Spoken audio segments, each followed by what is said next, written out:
Prof. S. Vasu, Prof. Bilver Singh, distinguished guests, students, ladies and gentlemen, good afternoon to all of you. I was delighted to be invited by Dr. Vasu and Professor Bilver Singh to come and launch this book, which they have co-edited, entitled Critical Issues in Asset Building in Singapore's Development. I've known Vasu for more than 30 years. We entered politics together in the 1984 general elections. We were fielded in two adjacent new constituencies in Ang Mo Kio town. He in Bowen, I in Teck Ghee. Politics was a natural extension of Vasu's passion for social work. He brought into politics the same empathy and concern for the disadvantaged that had led him into social work in the first place. And after he retired as an MP, Vasu continued to be active in community work, helping to look after my residents in Teck Ghee. Doing good is in his blood. I'm very happy to see that he's continuing to pursue his calling, both in academia and also practicing social work on the ground, and inspiring and nurturing younger Singaporeans through his teaching and writing. And his latest contribution is this collection of essays on Singapore's asset building policies, co-edited with Bilver.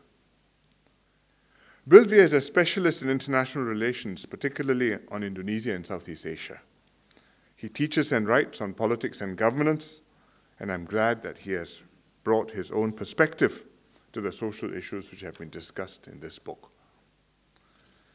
The co-editors have chosen to define the term assets broadly, to include tangible assets, traditional tangible assets like housing and the CPF, but also intangible assets such as political institutions, fundamental national values like multiculturalism, and consensus on vital policies like defense and water resources. In my National Day rally last Sunday, I spoke about public housing. I hope you watched the speech, or if not, I hope you read a little bit about it, especially the political science students. Singaporeans from all walks of life live in public housing and take pride in our HDB estates. And more than 80% of Singaporeans own their own good quality HDB flats with a full range of amenities set in a garden city. The government has long pursued home ownership as a key national policy for many good reasons. It gives every Singaporean a stake in the country, something to fight for when the chips are down.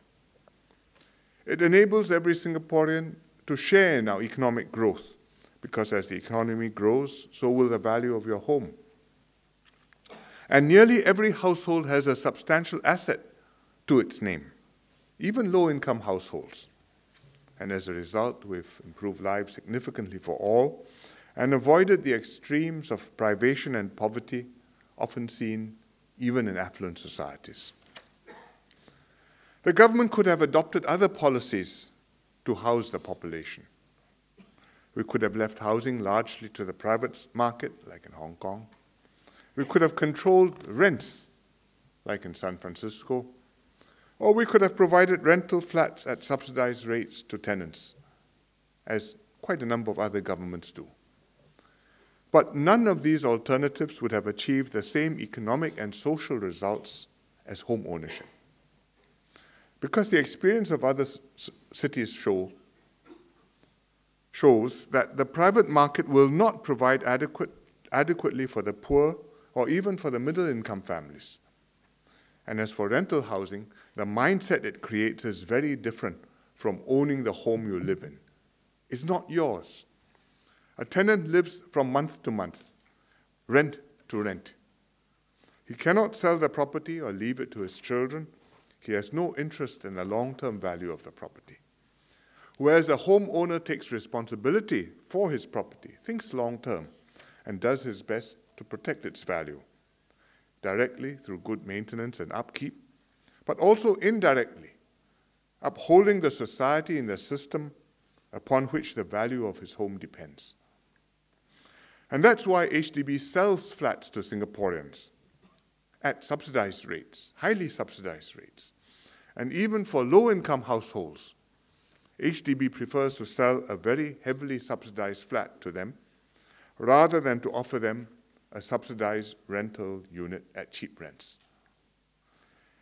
HDB flats are sold on 99-year leases for reasons both of principle and practicality, which I explained fully in my rally, so I won't go into it in detail, but suffice it to say that there are fundamental reasons why we do it, because of equity, and there are practical reasons, because after 99 years, it's time to take back and rebuild.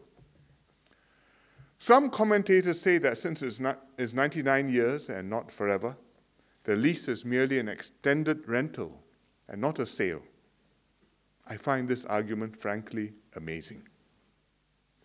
Because many private properties are held on 99-year leases, and yet nobody argues that they are merely being rented. And HDB lessees have all the rights over their flats that owners of such leasehold private properties have. You can live in it, you can transact it, you can bequeath it to your children. It is yours. In fact, HDB owners enjoy extra privileges because HDB flats get upgraded from time to time with generous government funding, which private property does not. Sometimes a sore point with private property owners. So housing is one important way in which we help Singaporeans to build up their assets, but it's not the only way. We also have the CPF, the Central Provident Fund, which is another major asset that Singaporeans have and build up over their working years. The CPF is a compulsory savings scheme. Its original purpose was savings for retirement needs. We could have addressed this need through a state pension scheme, funded through taxes, like many countries do. But instead, we built a unique system to help people save up for themselves and build a nest egg for retirement. And over time, the CPF has expanded into savings for housing, medical, and even educational expenses as well. The government helps you to grow your CPF savings by paying fair and even generous interest rates. And once in a while, the government tops up CPF balances as a hong pao for citizens. And not so very often, but when the Ministry of Finance is feeling rich. This way, Singaporeans have a disciplined way to save for the future and take care of the major financial commitments for life. Our approach to asset enhancement has worked well, although we're not dogmatic about it. We do provide grants and subsidies where necessary. For example, silver support to supplement the CPF for those who have earned too little to build up enough for their retirement, workfare to top up incomes at the low end, and USAVE to help low and middle income households with their utility bills. In summary, our asset building approach emphasizes the individual work ethic and personal responsibility, supported by government policies and resources, and Singaporeans support this approach. This support from Singaporeans for sound government policies is one of our intangible assets. There are other intangible shared values and social norms too, which together underpin Singapore's society and unity. And the book discusses these too as an important part of the book, like our commitment to multiculturalism, our tradition of tripartite cooperation, our intolerance for corruption, our acceptance of national service as a common and necessary sacrifice, our appreciation of the vital importance of water resources, and our trust in one another. These intangibles hold us together as one people. They enable our society to solve problems and make progress in ways which are very difficult for others to emulate, and therefore provide us a lasting competitive advantage. And that's why, when the occasion arises, we go out of our way to make a point of these fundamental tenets, to underline their importance, and to remind people what our social cohesion depends upon. For example, when we deal with corruption cases, which are publicly and transparently, or stand firm on national service obligations, even in cases where people make a strong argument to the contrary. I'm therefore glad that Vasu and Bilvia have co-edited this volume. It's important for academics in our universities and think tanks to study and debate issues that are of importance to Singapore, and write about them and publish about them, and get them published. There will be a diversity of views.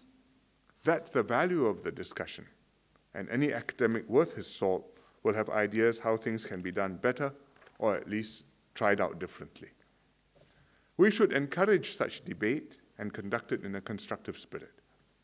It will help us to understand the issues better, come up with better solutions, see things in a fresh perspective, and move our debate, our policy, and the outcomes forward. So once again, my congratulations to the co-editors, Vasu, Bilvia, all the contributors to the book, for your hard work. Now it's my pleasure to launch this book. Thank you very much.